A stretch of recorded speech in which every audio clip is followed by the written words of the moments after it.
Being good at everything is keeping you broke. And not knowing this cost me 2 years. 2 years of bad project. 2 years of clients who didn't understand my value. 2 years of working harder than I ever did at a job and earning less. And I couldn't figure it out. Then why? Why wasn't it working? Turns out being good at everything was the very thing that was keeping me broke. I remember when I first started my business, I was excited. I mean, I knew how to do the work. I knew the industry in and out, and I knew people would pay for it. So I had no doubt that this business would work. Before I go any farther, let me give you some background. I work in the construction industry. My skills involve helping teams coordinate projects and design buildings, making sure drawings are right, plans line up, and nothing gets missed before construction starts. And here's the thing, those skills don't just help one type of person, they help architects, engineers, contractors, and project managers. My skills were useful to a lot of people in my industry. That's why when I started my business, I offered to help all of them. Now, here's what I didn't know at the time. I didn't know to get people to buy would be so hard. I didn't know that pricing would be such a struggle. And I definitely didn't know that how I was describing my business was pushing people away. But I learned the hard way. I don't remember the exact dates, but I remember the experience. I will land a project that pays me little, but worked me to the bone. Clients that expected everything but respected nothing. Then I'll land a project with no clear schedule, but it wanted all my time. I couldn't plan my week.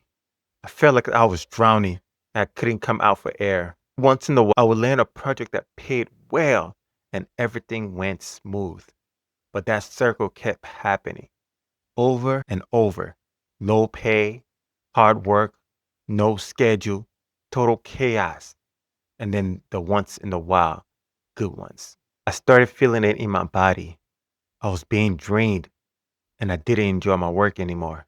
I found myself lowering my price just to close deal, explaining every little step I would take. It's like I had to lower myself just so they could consider working with me.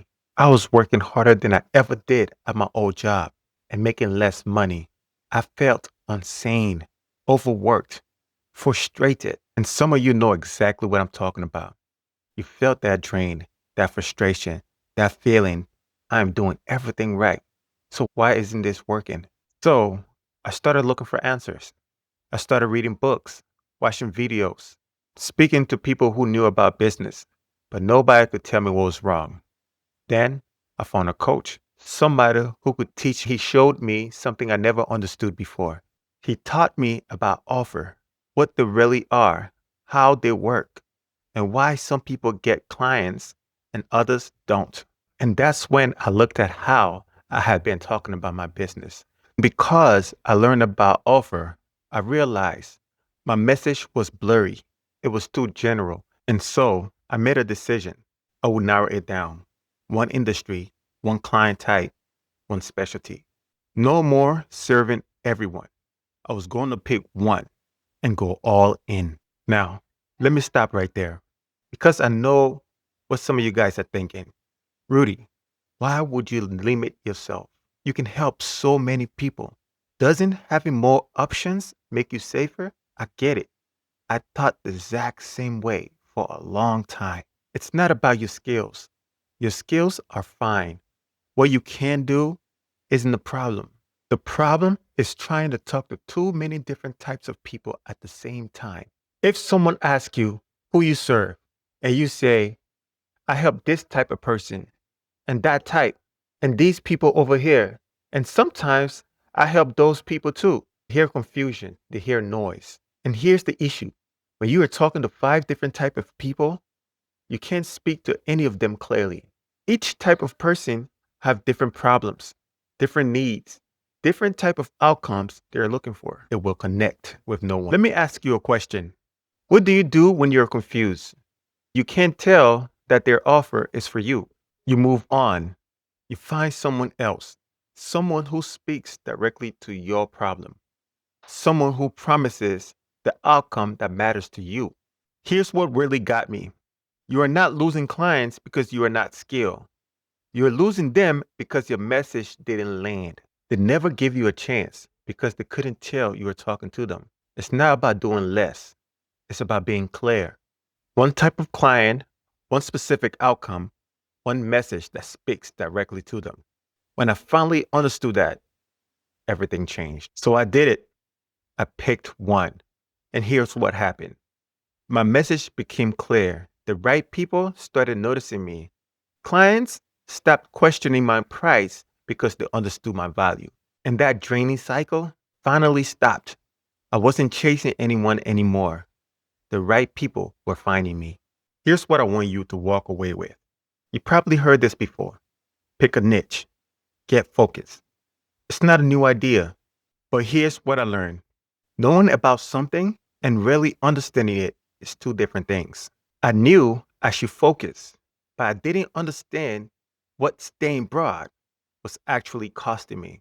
Let me break it down for you. Your target is the specific person you're going after, not a general group, a specific person with a specific problem who needs a specific outcome. You may be wondering, why is it important to narrow my niche down so far? Because without it, nobody hears you. When you try to serve everyone, you sound like everyone else. People hear your message and think, okay, but is this for me? They move on and you won't even know you lost them. Think about it. What is it costing you right now? When your message is blurry, you can't attract the right people. You attract whoever shows up. And whoever shows up, they don't usually pay well. They don't respect your time and they drain your energy. That's the price you're paying for staying broad. That's what it cost me. And that's what it might be costing you right now. Let me ask you something else. Are you stuck in a draining cycle? Some project overwork you, some project underpay you. And once in a while, you get a good one, but you just can't figure out how to break the cycle. Are people questioning your price, making you lower yourself before they will trust you? Are you working harder than you did at your job, but feel like you're making less? If that's you, this is what you need to fix. Not your website, not your marketing tricks, not your sales pitch, your focus, who you are talking to, what your message actually says. So here's a side story. I watched survival videos here and there, and now I got my whole family into it. I learned something from it. You can't survive in the wild if you can't do three things: build a fire, set a trap, and pick a good spot to camp.